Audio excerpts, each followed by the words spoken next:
حمدي waxaan maqlay walaalka inuu walaaw naxariisay ku geeriyooday dalka Masar xaaladaas isla u dhacday assalaamu calaykum horta marka hore magacaygu waa Xamdi Cabdi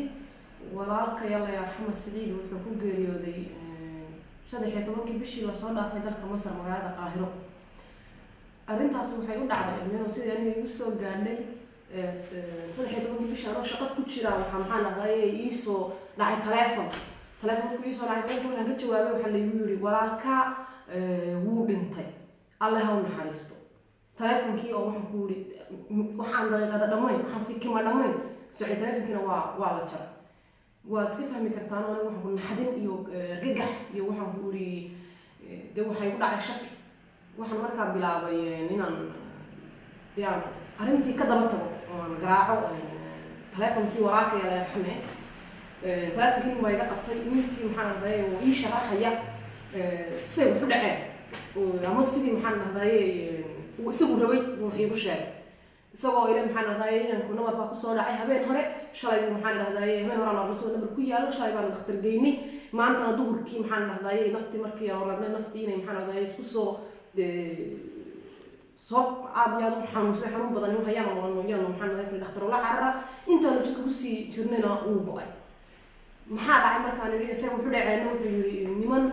islaynaya waxaan raayay nabar kaga dhacay nabarka madaxa la gudbaa markaa kadib ma ka daba tagtay xaaladda inta in ka dheer si aad ogaato waan ka daba tagay telefonkii maxaan raayay mar labaad baan haddana garaacay sababtoo ah dadkii markii aan reerkayga aan warkii u sheegayna waxay yiraahdeen dibal war saxan keen dib baan u garaacay marka nimankii soo garaacay arrintii bedelan bay markaa ii sheegeen taasoo ay leeyihiin maya niman isdilaya muu kala qabanaynin Suudaan baa ninka madax ku soo dhafatay oo soo dishay markaas aan shaki baa galay waxaan ku weydiiyay shalayna waxay ii sheegeen in niman Soomaaliya madax ku dhufteen maxaan ahaayay subaxii markii waa gubareen waxay leeyihiin niman Suudaan ayaa ninka maxaan ahaayay dishay waxaan hadalka ku dheeraanine warkii isku soo koobay markaan meeshii waxba ka fahmi weynay dhinacna loo saari waayay halkan baan ka baxay waxaan tagay Roma aniga waxaan ku noolahay waddanka Talyaaniga magaalada Firenze Roma aan tagay oo ay ku taala safaaradda waddanka Egypt taasoo aan ka codsanayo inay fiisa isiiyaan si maxaan ahaayay aan meesha wax ka dhacay iyo xaalka iyo meedka iyo san maxaan ahaayay wax ka soo meedka wax soo astro xaalka soo ogaado arrintii markaan safaaradii tagay safaaradda waxay dhahdeen wax fiisa aan ku siinayno ma jirto sababtoo ah nagama dhaxayso maxaan ahaayay cilaaqad khaas nagama dhaxayso waddanka Soomaaliya adiguna maxaan ahaayay passport Talyaani ma haysto citizen Talyaani ma haysto taas markaas waxay u kaliftay inaan tago safaaradda Soomaaliya ku taala waddanka Talyaaniga ee magaalada Roma taas aad la iga soo dhaweeyay oo aad ugu mahadcelinayo safiirka inoo fadhiyo waddanka Talyaaniga kaasoo waxaan ku uri codsi waxaan la sameeynin oo aad maxaan ahaayay aan sameeyay safiir aan sameeynin ii sameeyay oo warqad ii qoray codsi intuu ii qoray buu igu daray nin maxaan ahaayay shaqaalihiisa oo safaaradda ii raaca ninkaas oo u sharaxaya say wuxuu dhacay xaalka urgentiga ama waxaan ahaayay dhaqsaha ay ugu dhacay marta gixisada ay ugu dhacday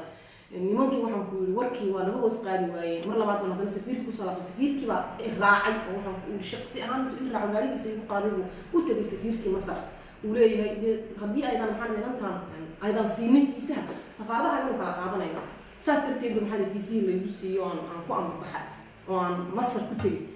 nasiib xumo wanaagii maxaan ahaayay sidii Soomaalinimada ahayd la iga soo dhaweeyay safaaradda Soomaalida ee Roma la iga soo dhaweeyay maxaan ahaayay Egypt taasoo maxaan ahaayay markaan tagay inta badan hidaba maxaan laga celinayo sababta boris baa taagan ba oo maxaan ahaayay celinayo oo kulanaya ma balan leedahay ma noqo maxaan ahaayay ma joogo safiirka ma joogo ma shaqo ma socotay noqo niman askar oo waxaan ku weydiiyay military ah inta ku taagan oo qoriyo haysta oo Masariya 3-4-5 mar markaan ku laabtay maalintii dambe uu nala kulmay ninkii safiirka ahaa maxaan ahaayay safaaradda fadhiyay isagoo nale ana maxaan ahaayay midkii gacanta ku hayay ana la soo wareegay safaaradda oo maxaan waddanka Egypt xilkii ugu soo wareejiyay maadaama safiir Soomaaliyeed ahay laakiin waxaan ahaayay idinka baahan yahay waraaqo cadayma inaad ka soo sameysaan waddankii Soomaaliland sababtoo anigu sida hadalkayga laga fahmayo waxaan u dhashay Soomaalida waqooyi baan u dhashay marka maxaan ahaayay aan nilida seen xusamayna حكيسان wax ka qabanana wuxuu yiri nin buu nagu xiray magaciisa saddexan la siiyay lambarkiisa taleefanka wuxuu yiri ninkaas hebel baa safiir ku xigeenka ah wasaaradda arrimaha gudaha Soomaaliland ninka u taga ninkaas ay sameeyay qadan u baahanahay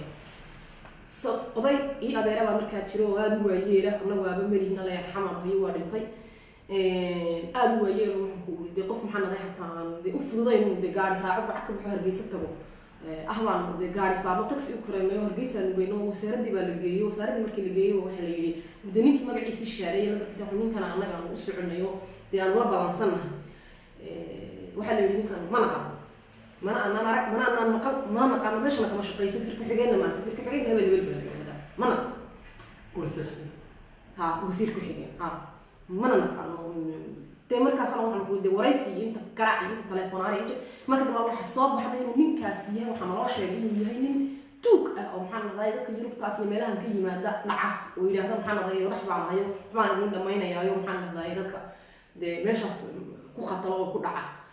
markaan ogaanay qofkii nala soo diray wuxuu yahay odayga dib isaga noqday maxaa naday ku noqday qurcadiisi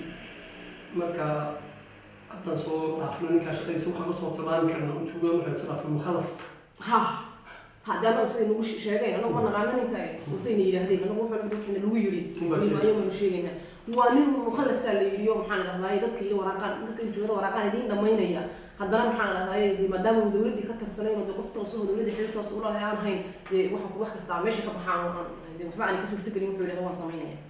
ma wuxuu ku yidhi wasaaradda arrimaha gudaha ee Soomaaliland buu ku yidhi mise wasaaradda arrimaha gudaha ee Soomaaliya ku yidhi wasaaradda arrimaha gudaha ee Soomaaliland sababta wasaaradda arrimaha gudaha ee Soomaaliland ku taalo Soomaaliya leedahay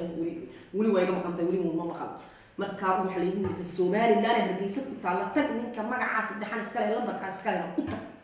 waa anagoo la fadhino wasiirka safiirka anagoo la fadhina ayuu garaacay ninka markaas aniga ila hadlay wuxuu yiri halka ku soo hogaaji odayga waxaan dhahday ha ii yimaado subaxa maalinta noocaas ha ii yimaado meesha ku sugay ona la hadlay ma oran karo maxaan dhahday wax qaad baa dhacay maxaan faas ma dhacay ninka mukhalaska ee lagu sheegay magaciisu muxuu ahaa magacii la siiyay aniga ninka safiirka Soomaaliya fadhiyo wadanka Egypt uu siiyay wuxuu ahaa Saleebaan Cabdi Kutun marka aan salaam fadlan kala ku hadasho kayga kala qaaday si wanaagsan buu ila hadlay waxaan ku yiri qof wuxuu salkay dhigay waxaan ku yiri raba inuu wax ila qabto saas darteed waxaan ku yiri lambaradayda iyo dareyskayga iyo maxaan dhahday waxaad u baahan tahay walaal oo maxaa macluumaad haduu jiro أنا محل هذا يجلسوا حيل سايو درس كي يودي مقعد يودي متكلم يوسف دافع قبيل كي يودي يا قبيل كاس كتر قبيل كاس أنا هو بكرة إلا واحد ما بقول ده كان شو وده ما يروح تشوفه قبيل هو بكرة إلا ويو إن أنا والله هم ثلاثة مدروا حالي نهار طيب نهاي ده يدوا يسوى الشيطان يسوى صحيح ما هو شيء أنا قبيل هاي قبيل كاس أنا قصين نهايو عدا سامنا كاس أنا حين نقطة تطلع فول محمد هاي عرفت ساس وكل كاس ترى صومالي وين وده حيسين محمد قبيل كي يودي راسنا قصين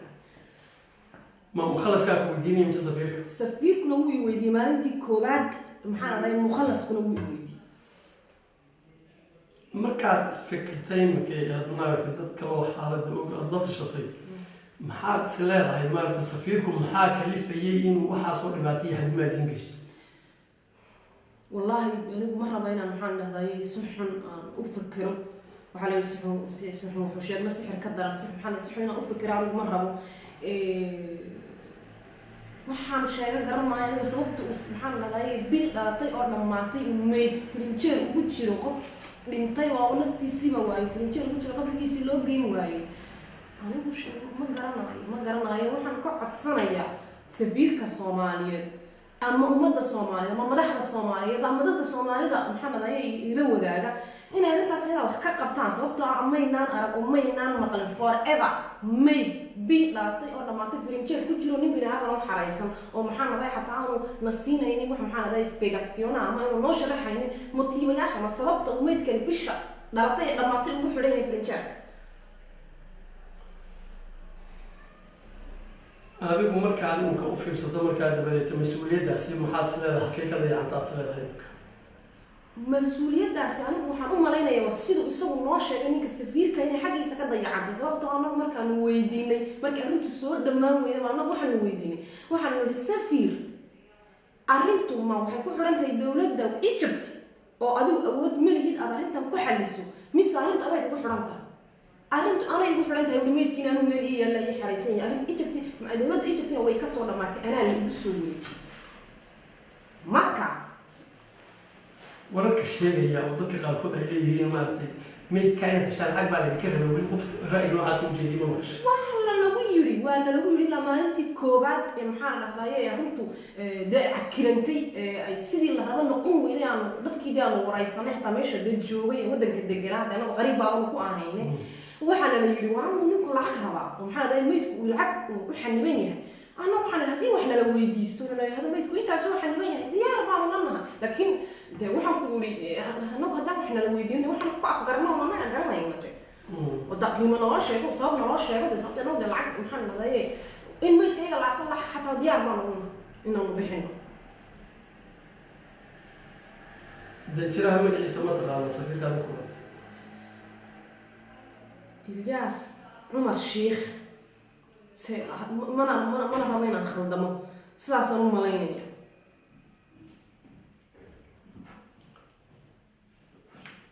كاوي سوكا قبل مودي سفير كصومالية تريان يجوا ولا جو كورونا قبله